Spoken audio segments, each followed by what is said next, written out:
I would like to subscribe to the channel so we can start the story. June 13, 1800. Napoleon Bonaparte, first consul of France, has just pulled off one of history's boldest maneuvers. He has marched his army over the ice-covered Alps to arrive behind the Austrian army in Italy. He has captured Milan and defeated every enemy force he's met so far. Everything is going as planned. Now, Napoleon spreads his forces in a wide cordon to prevent the escape of General Melas's Austrian army. General Chabran and 3,400 men guard the river Pa. General Lepoip, with 3,500 men, is sent to reinforce him. General Desaix, with 5,000 men, moves south to block the road to Genoa. This leaves Napoleon with just 22,000 men advancing west onto the plains of Scrivia. But the first consul has been misled by the over-optimistic reports of scouts and spies. Melas is not planning to retreat. He has concentrated 30,000 veteran troops around the fortress city of Alessandria. They are well rested, supplied, and have a great superiority in cavalry and artillery. And they are preparing to attack. Oblivious to the looming threat, on June 13, General Victor and his 2 divisions lead the French advance on Alessandria. In heavy rain, his men drive a small Austrian rear guard from the village of Marengo back towards a fortified bridgehead on the Bormida River. But the French find the crossing heavily defended. And so, soaked and exhausted, with darkness falling, they halt the pursuit. Weeks ago, Napoleon had predicted that the decisive battle of the campaign would be fought on this very ground, the plain east of Alessandria. But now, he is convinced that Melas will not risk battle. What he and his men cannot see beyond the Bormida, because they have lit no campfires, are 30,000 Austrians, assembled for an assault. Within hours, Napoleon will discover that his army is fighting for its life. Dawn, June 14. Napoleon's forces are spread across 8 miles of open country and scattered vineyards. General Victor's 2 divisions are the farthest west, holding Marengo and the main road. Behind him, General Lannes and several cavalry regiments. Napoleon, with the Consular Guard and Monier's division, is yet further back. Melas's forces are concentrated west of the Bormida, behind the Austrian bridgehead. His chief of staff, General Anton von Zach, has planned a 2-pronged assault. General Ott's division will cross the river and advance north to Castel Ceriolo. Melas, with the bulk of the army, will attack directly up the main road. On a clear morning, at 8 a.m., the Austrians begin their advance. French outposts are driven back. At the Pedrabona farm, Gardan's division comes under heavy bombardment. He falls back to join the rest of Victor's troops, which are deploying behind the Fontenone stream. This narrow, steep-sided waterway runs the length of the battlefield, and is swollen by recent rain. The only easy crossing is a small wooden bridge at the main road. And on the far bank, Victor's men are shielded by trees and sturdy farmhouses. As the Austrians approach the Fontenone, they are hit by a hail of musket fire. Scores go down as they struggle to cross the stream. General Haddock leads a charge, but falls, mortally wounded. After several failed attacks, the Austrians fall back with heavy losses. North of Victor's position, General Bellegarde's brigade crosses the Fontenone around 11 a.m. but General Lannes's division takes up position on Victor's flank. They drive off Bellegarde and re-establish the line along the stream. It is now a hot, humid summer's day as Austrian attacks continue, and fighting rages along the Fontenoy. More and more Austrian cannon are pulled up and begin to pulverize the French line. Throughout the morning, Mélaz's army is hindered by narrow crossing points and marshy ground. General Desaix's failure to anticipate these bottlenecks has cost several hours. Nevertheless, by noon, the Austrians have 30,000 men and 92 guns in position. They still only face Lannes and Victor's tiring divisions, 16,000 men and 16 guns. The French urgently need reinforcements, but as the Austrians begin their next attack, Napoleon and the rest of the army are nowhere to be seen. The greatest danger is on the French right, where General Ott's division has occupied Castel virtually unopposed, and now threatens Lannes's flank. Then, the Austrians find a gap near the French center and rush 3 battalions across the Fontenoy. Around the same time, 1,500 Austrian dragoons circle around the French left, but are charged and routed by General Kellermann's heavy cavalry. The Austrians do succeed in taking La Stortigliana farm, threatening Victor's left. An Austrian cavalry charge over the Marengo bridge is also repulsed by Kellermann. But the odds are too great. Some French units are completely out of ammunition. They have just a handful of cannon, and their line is breaking.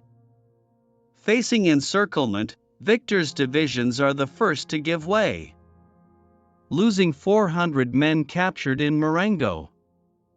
Another 300 French soldiers are left behind in Casabianca, where they hold out stubbornly for several hours, covered by the 96th Demi Brigade and Kellermann's watchful cavalry.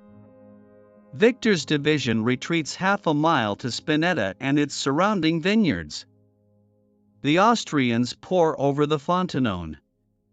Lannes pulls back to maintain the French line. The heroes of Montebello are on the brink. When the Austrian attack began, Napoleon was 7 miles away at his headquarters in Torre Garofoli. Although he could hear the distant thunder of cannon, he did not grasp its full significance and remained focused on blocking the Austrians' escape. Only at 11 a.m. did reports arrive to reveal the gravity of the situation. Napoleon knows there is not a moment to lose. He scrawls an order to Desaix, who is sent to cut off the Austrian retreat, and is now 4 miles away. I had thought to attack the enemy, they have attacked me. Come, in the name of God, if you still can. He sends the same order to General Lapoip.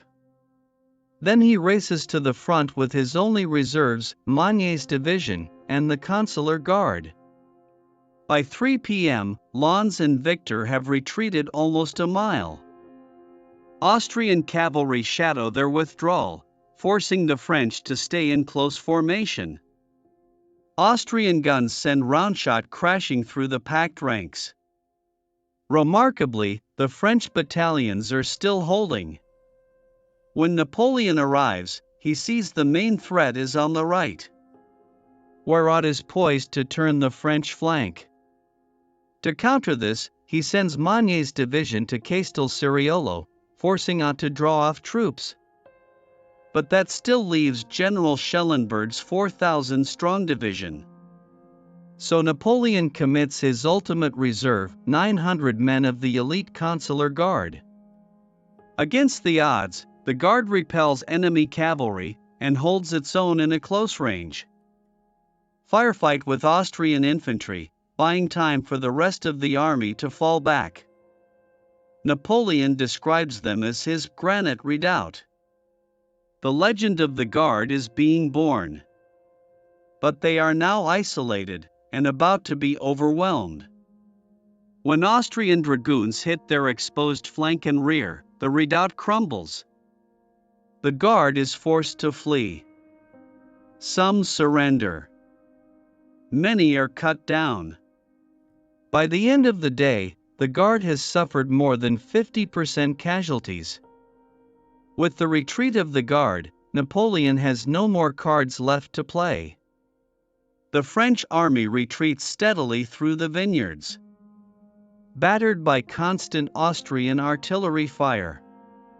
Casualties and stragglers mean there are just 6,000 men left holding the French line. General Melas is satisfied that the French have been beaten.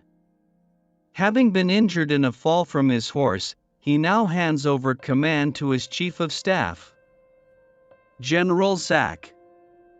Then he returns to Alessandria to draft a report describing his great victory. But he has underestimated French resilience and the fickle fortunes of war.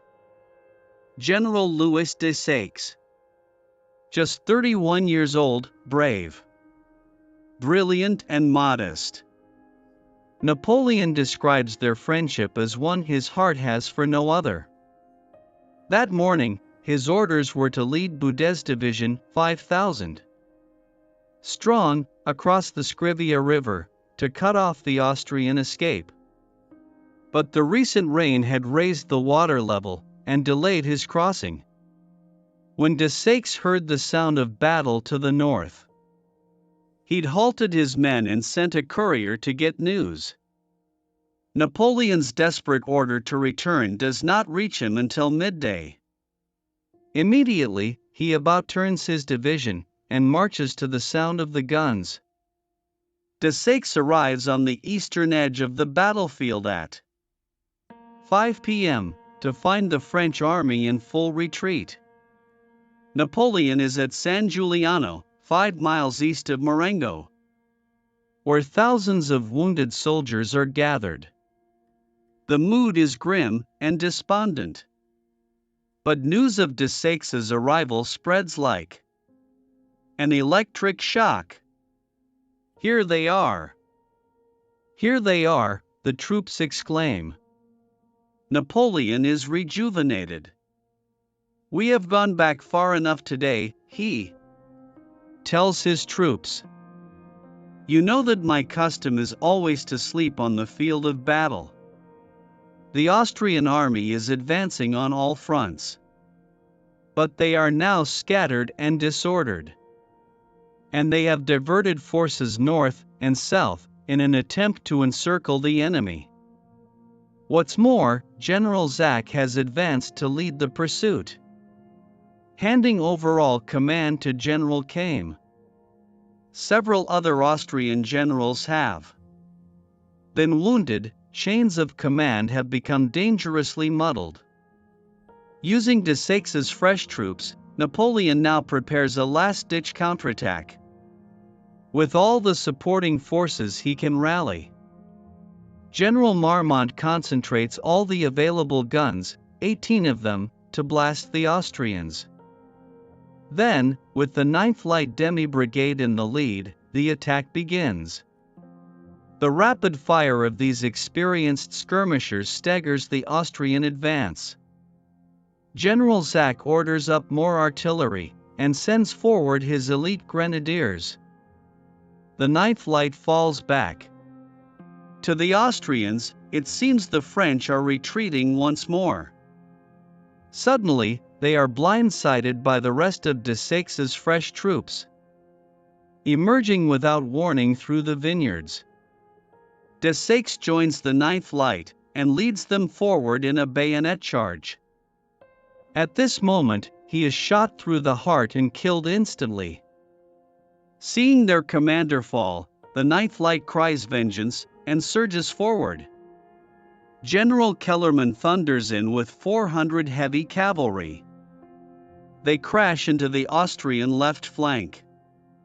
To add to the chaos, an Austrian ammunition wagon is hit and detonates in a tremendous explosion. The combined effect is devastating. Panic spreads. Morale collapses. In just a few minutes, hundreds of Austrians lay down their arms and surrender. Thousands more flee, spreading terror among troops in the rear. General Desaix, trapped in the rout, is among the 2,000 Austrian prisoners. In an instant, the entire momentum of the battle has swung 180 degrees. Thousands of French troops, who'd been retreating moments ago, stop and join the attack. As the Austrian center collapses, General Desaix's division becomes dangerously exposed. His men soon join the rest of the army in their race to escape. Later that evening, General Murat adds the coup de grace, launching a final French cavalry charge that seals victory and drives the enemy back to their bridgehead. The Battle of Marengo was one of the greatest comebacks of the Napoleonic era. Thoroughly defeated by mid-afternoon, the French are completely victorious by nightfall. But it has been an exceptionally costly affair. The French lose a quarter of their army as casualties, the Austrians, more than a third. Napoleon himself contributed little to the victory. If not for the skill of his officers, the steadiness of his troops, and above all, Desaix's last-minute arrival, he would surely have been defeated. The taste of victory is soured further when Napoleon learns that his friend Desaix has been killed. He tells his secretary, "Yes, Bourrienne, I am satisfied. But Desaix? Ah, what a triumph this would have been if I could have embraced him tonight on the field of battle." Instead, he dines alone, according to legend, on a hastily improvised dish of local ingredients that becomes known as chicken Marengo. General Desaix, shaken by his unexpected defeat, is unsure how to react. Some of his officers urge him to continue fighting. Others advise him to escape. French forces are closing in from all directions. Hoping to buy time, Desaix proposes a ceasefire to bury the dead. Napoleon refuses, unless Desaix is also willing to discuss terms for the Austrian evacuation of northwest Italy. With little bargaining leverage, the old Austrian general accepts. Over the following days, Desaix and Berthier negotiate a comprehensive armistice in exchange for safe passage back to Austria. Desaix agrees to evacuate Piedmont, Genoa, and Lombardy. France will once more dominate northern Italy. Napoleon has achieved his victory and cemented his position as France's new head of state. What's more, the near miraculous manner of his victory assures him, more than ever, of his own special destiny. The gods of war and fortune are with him. What limit can there be to his accomplishments? That winter, Moreau inflicts a second crushing defeat on the Austrians at the Battle of Hohenlinden. Defeated in Italy, and now Germany too, Austria finally sues for peace. The subsequent Treaty of Luneville sees the French frontier advance to the River Rhine.